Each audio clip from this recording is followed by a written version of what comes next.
any remission.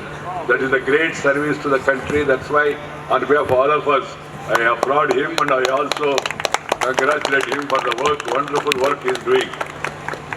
వారికి తెలుగు రాదు కాబట్టి అలాగే సమాజానికి దేశానికి ఒక సందేశం వెళ్ళాలి కాబట్టి కొద్ది మాటలు నేను ఇంగ్లీష్లో అలాగే హిందీలో చెప్పడం జరిగింది.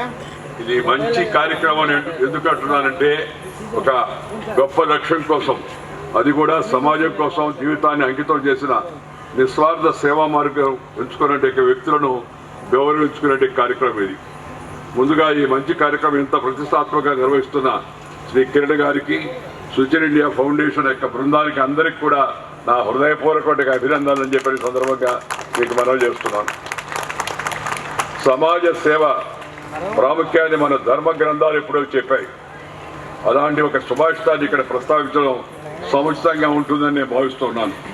పరోపకారాయ పరంతి వృక్ష, పరోపకారాయ పరంతి ప్రజ, పరోపకారాయ దుహంతి గావ, పరోపకారాయ బలం శరీరం అని. The meaning is doing something good to the others. The tree gives fruits for the people, not for itself. The rivers, they flow for the people because they provide us water, which is very much essential for our life.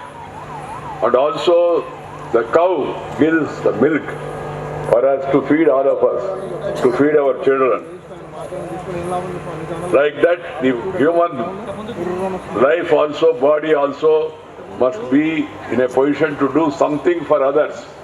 That too for the specially abled or what you call disabled people who have been unfortunate to be in that position. Everybody's life, we must have the principle of share and care. Share and care is the core of Indian philosophy. It is our dharma.